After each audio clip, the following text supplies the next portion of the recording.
Happy ഗാർഡനിന്റെ പുതിയ എപ്പിസോഡിലേക്ക് എല്ലാവർക്കും സ്വാഗതം. നിങ്ങൾ ഈ ചാനൽ ആദ്യമായാണ് വരുന്നതെങ്കിൽ ചാനൽ സബ്സ്ക്രൈബ് ചെയ്ത് സൈഡിൽ കാണുന്ന ബെൽ ബട്ടൺ അമർത്തിയെന്ന് ഉറപ്പുവരുത്തുക. എങ്കിൽ മാത്രമേ ഈ ചാനലിൽ വരുന്ന പുത്തൻ വീഡിയോകൾ നിങ്ങൾക്ക് നോട്ടിഫിക്കേഷനായി നിമിഷനേരം കൊണ്ട് അറിയാൻ സാധിക്കൂ. നമ്മൾ വളർത്തുന്ന പല ചെടികളും കാണാൻ ഭയങ്കര ഭംഗിയായിരിക്കും. പക്ഷെ അതിൻ്റെ ഒരു നെഗറ്റീവ് വശങ്ങൾ കേട്ട് കഴിഞ്ഞാൽ പലപ്പോഴും നമുക്ക് വളരെയധികം സങ്കടം തോന്നുന്ന പല കാര്യങ്ങളും ഉണ്ടാവാറുണ്ട്. അപ്പോൾ ഇന്നത്തെ വീഡിയോ നമ്മൾ പറയാൻ പോകുന്നത് ചെടികളെ കുറിച്ചുള്ള കുറച്ച് മോശം കാര്യങ്ങളാണ്. ഇന്നത്തെ വീഡിയോയിൽ നമുക്ക് അങ്ങനെയുള്ള കുറച്ച് കാര്യങ്ങൾ കേട്ടിട്ട് ഇന്നത്തെ വീഡിയോ വൈൻഡപ്പ് ചെയ്യാം. അപ്പോൾ നമുക്ക് നേരെ വീഡിയോയിലേക്ക് കിടക്കാം.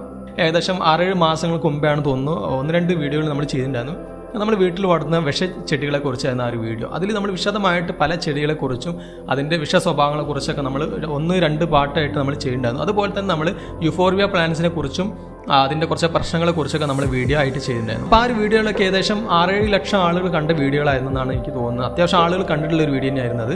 ചിലർക്ക് ആ ഒരു വീഡിയോ വളരെ ഉപകാരപ്രദമായി. ചിലർ അവിടെ അനുഭവങ്ങൾ ആ ഒരു വീഡിയോയ്ക്ക് താഴെ കമൻ്റായിട്ട് പറഞ്ഞിട്ടുണ്ടായിരുന്നു. ചിലർക്ക് ആ ഒരു വീഡിയോ അത്രയ്ക്കും ഇഷ്ടപ്പെട്ടിട്ടുണ്ടായിരുന്നില്ല. പലരും അത് വിമർശിക്കുകയുണ്ടായിരുന്നു. ചിലർ പറഞ്ഞുള്ള കമൻ്റായി ചെടികൾ വളർത്തുമ്പോൾ നമ്മളതെടുത്ത് സാമ്പാർ വെക്കാനോ അല്ലെങ്കിൽ ഉപ്പേരി വെക്കാനോ പോകുന്നില്ല, പിന്നെ എന്തിനാ പേടിക്കേണ്ടതെന്ന് കൂട്ടം ആളുകൾ പറഞ്ഞിട്ടുണ്ടായിരുന്നു. അപ്പോൾ അന്ന് ഞാൻ പറഞ്ഞ കാര്യങ്ങളായിരുന്നു. നമ്മുടെ വീട്ടിൽ കുട്ടികളുണ്ടെങ്കിൽ ഇവർക്ക് അറിയില്ല അത് വിഷമുള്ള ചെടിയാണോ അല്ലെങ്കിൽ വിഷമില്ലാത്ത ചെടിയാണോ കുട്ടികൾക്കൊന്നും അറിയാൻ സാധ്യതയില്ല.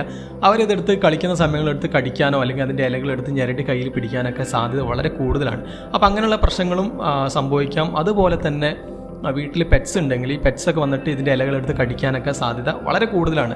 അപ്പോൾ അതും വലിയൊരു പ്രശ്നത്തിലേക്ക് നയിക്കാനൊക്കെ ഞാൻ അന്നത്തെ വീഡിയോയിൽ തന്നെ പറഞ്ഞിട്ടുണ്ടായിരുന്നു. ആ ഒരു വീഡിയോ മുഴുവനായിട്ട് കാണാതെയാണ് പലരും കമൻറ്റുകളൊക്കെ ചെയ്തിട്ടുണ്ടായിരുന്നത്. അപ്പോൾ ഇന്നത്തെ വീഡിയോ പറയാനുള്ള കാര്യം, നമ്മൾ വീട്ടിൽ ചെടികളൊക്കെ വളർത്തുന്ന സമയങ്ങളിൽ ആ ഒരു ചെടിയെക്കുറിച്ച് നമ്മൾ ജസ്റ്റ് ഒന്ന് മനസ്സിലാക്കാൻ ശ്രമിക്കുക. ആ ചെടിക്ക് ഏതെങ്കിലും രീതിയിലുള്ള പോയിസൺ സ്വഭാവം കാണിക്കുമോ ഇല്ലയോ എന്ന് നമ്മളൊന്ന് മനസ്സിലാക്കിയ ശേഷം വേണം നമ്മൾ കുട്ടികളുടെ വീടാണെങ്കിൽ അത് താഴെ കുട്ടികൾക്ക് എത്തുന്ന രീതിയിലൊക്കെ നമ്മൾ വെക്കാൻ. അല്ലെങ്കിൽ നമ്മൾ എന്ത് ചെയ്യണമെന്ന് വെച്ചിട്ടുണ്ടെങ്കിൽ അങ്ങനെ ഒരു പ്രശ്നമുള്ള ചെടിയാണ്, പക്ഷെ നമുക്ക് വളരെ ഇഷ്ടപ്പെട്ട ചെടിയാണ്, അല്ലെങ്കിൽ നമ്മുടെ വീട്ടിൽ അത് കാലങ്ങളായിട്ട് വളർത്തി വലുതാക്കി കൊണ്ടുവന്ന ചെടിയാണ്, അത് ഇനി ആ ഒരു സ്ഥലത്ത് നിർത്ത് മാറ്റി വെക്കാൻ ബുദ്ധിമുട്ടാണെന്നുണ്ടെങ്കിൽ നമ്മുടെ വീട്ടിലെ കുട്ടികളോട് അതിനെക്കുറിച്ച് കൃത്യമായിട്ട് പറഞ്ഞ് ഒരു ബോധവൽക്കരണം കൊടുക്കേണ്ട അത്യാവശ്യമാണ്. അതുപോലെ തന്നെ പെറ്റ്സ് ഒക്കെ ഉണ്ടെങ്കിൽ പെറ്റ്സ് ഒന്നും ആ ഒരു ചെടിയുടെ അടുത്തേക്ക് പോകാതിരിക്കാനും നമ്മൾ മാക്സിമം ശ്രദ്ധിക്കേണ്ടതാണ്.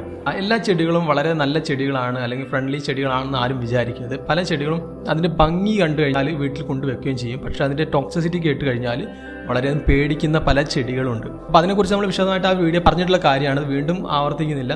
അപ്പോൾ നമ്മൾ ചെടികളൊക്കെ വളർത്തുന്ന സമയങ്ങളിൽ ഈ ഒരു കാര്യം കൂടി ശ്രദ്ധിക്കുക. പിന്നെ ഈയിടെ നിങ്ങളൊരു വാർത്ത കണ്ടിട്ടുണ്ടായിരിക്കും, പറമ്പിലുള്ള ചെടി ചീരയാണെന്ന് തെറ്റിദ്ധരിച്ചെടുത്ത് അതുകൊണ്ട് കറി ഉണ്ടാക്കുകയും ഒരു ഫാമിലി ഒന്നാകെ വലിയൊരു അപകടത്തിലേക്ക് പോവുകയൊക്കെ ചെയ്ത ഒരു വാർത്ത നിങ്ങൾ കണ്ടിട്ടുണ്ടായിരിക്കും. അപ്പോൾ നമ്മുടെ വീട്ടുപറമ്പിലൊക്കെയുള്ള ചെടികൾ കൃത്യമായിട്ട് അതിനെക്കുറിച്ച് അറിയില്ലെങ്കിലും മറ്റാരെങ്കിലും പറയുകയാണ് ഇത് ചീരയാണ് എടുത്ത് കഴിച്ചോ എന്ന് പറയുകയാണെങ്കിലും നമ്മൾ റിസ്ക് എടുക്കാതിരിക്കാൻ വളരെയധികം ശ്രദ്ധിക്കേണ്ടതുണ്ട്. കാരണം ഈ ഒരു മഴക്കാലം ആരംഭിച്ചു കഴിഞ്ഞാൽ ഒരുപാട് ചെടികൾ ഇപ്പം പൊങ്ങി വരും. ഈ പൊങ്ങി വരുന്ന ചെടികളിൽ പലതും അത്ര നല്ല ചെടികളായിരിക്കണമെന്നില്ല, ഒരു പക്ഷേ കൂടുതൽ വിഷ സ്വഭാവം കാണിക്കുന്ന ചെടികളുണ്ട്.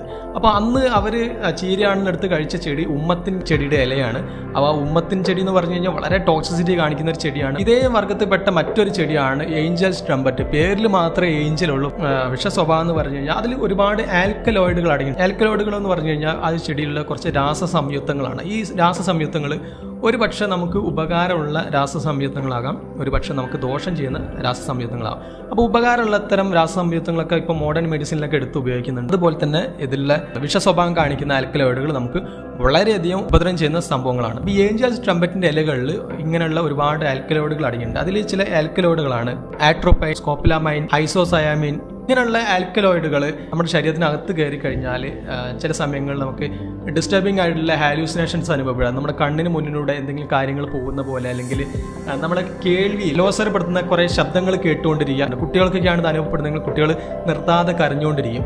അപ്പോൾ ഹാലൂസിനേഷൻസ്, ഡിസ്റ്റർബിംഗ് ആയിട്ടുള്ള ഹാലൂസിനേഷൻസ് അനുഭവപ്പെടുക, ശരീരത്തിന്റെ ഏതെങ്കിലും ഭാഗങ്ങൾ തളർന്നു പോവുക, അല്ലെങ്കിൽ ടാക്കിക്കാർഡിയ, ശരീരത്തിനകത്തേക്ക് എന്തെങ്കിലും വിഷ സാധനങ്ങൾ കടന്നു കഴിഞ്ഞാൽ നമ്മുടെ ഹൃദയം ശക്തിയായിട്ട് പമ്പ് ചെയ്യാൻ തുടങ്ങുക. അപ്പോൾ ഉയർന്ന രീതിയിലുള്ള ഹൃദയമിടിപ്പ് അനുഭവപ്പെടുക, ചില സമയങ്ങളിൽ ഫേറ്റലായിട്ട് മരണം വരെ സംഭവിക്കാനൊക്കെ ഇത്തരം ചെടികൾക്ക് സാധിക്കും. അങ്ങനെയുള്ള ചില കണ്ടന്റുകൾ അടങ്ങിയിരിക്കുന്ന പ്ലാന്റ് ആണ് ഈ ഒരു ഏഞ്ചൽ സ്ട്രംബറ്റ്. അപ്പോൾ ഞാൻ വീട്ടുമുറ്റത്ത് വളർത്താൻ വേണ്ടി സജസ്റ്റ് ചെയ്യാത്തൊരു പ്ലാന്റ് ആണ് ഏഞ്ചൽ സ്ട്രംബറ്റ്. അതുപോലെ തന്നെ നമ്മുടെ വീട്ടിലുള്ള ഈ ഉമ്മത്തിൻ കായ, ഞാൻ നേരത്തെ പറഞ്ഞ ഉമ്മത്തിൻ ചെടി വീട്ടിലുണ്ടെങ്കിലും നിങ്ങൾ ശ്രദ്ധിക്കേണ്ട കാര്യം, ഇതിന്റെ കായ എടുത്തിട്ട് കുട്ടികൾ കളിക്കാതിരിക്കാൻ ശ്രദ്ധിക്കുക. അതുപോലെ തന്നെ അതിന്റെ പൂക്കൾ എടുത്തിട്ട് കുട്ടികൾ മണത്ത് നോക്കാതിരിക്കാനൊക്കെ മാക്സിമം ശ്രദ്ധിക്കുക. ഉമ്മത്തിൻ ചെടി എന്ന് പറഞ്ഞു കഴിഞ്ഞാൽ അതിന്റെ സമൂലം, ഈ ചെടി മുഴുവനായിട്ടും വിഷ സ്വഭാവം കാണിക്കുന്ന ഒരു ചെടിയാണ്. ഇല മുതൽ വേര് വരെയുള്ള ഭാഗങ്ങളെല്ലാം വിഷം തന്നെയാണ്. അതുകൊണ്ട് ഈ ഒരു ചെടി വീട്ടുമുറ്റത്തൊക്കെ ഉണ്ടെങ്കിൽ അത് പറിച്ച് കളയുന്നതായിരിക്കും ഏറ്റവും നല്ലത്. ഈ ഉമ്മത്തിൻ ചെടി നമ്മൾ ചെടിയായിട്ട് വളർത്തുന്ന ഒരു പ്ലാന്റ് അല്ല, പക്ഷേ ഇതൊരു കളസസ്യമായിട്ട് നമ്മുടെ പറമ്പുകളിലൊക്കെ മഴക്കാലങ്ങൾ പൊങ്ങി വരും. നല്ല ഭംഗിയിൽ പൂക്കൾ ഉണ്ടാവുകയും ചെയ്യും. നമ്മൾ വാങ്ങിക്കൊണ്ട് വന്ന് ചട്ടിയിൽ വളർത്തുന്ന ചെടികൾ മാത്രമല്ല ഇങ്ങനെ വിഷ സ്വഭാവങ്ങൾ കാണിക്കാറ്. അപ്പോൾ ചെടികൾ വളർത്തുമ്പോൾ ഇങ്ങനെയുള്ള കുറച്ച് കാര്യങ്ങളൊക്കെ ശ്രദ്ധിച്ചുകൊണ്ട് ചെടികൾ വളർത്താൻ ശ്രമിക്കുക. അപ്പോൾ അടുത്ത വീഡിയോയിൽ മറ്റൊരു വിഷയമായിട്ട് കാണുന്നവരെ ഹാപ്പി ഗാർഡനിങ്.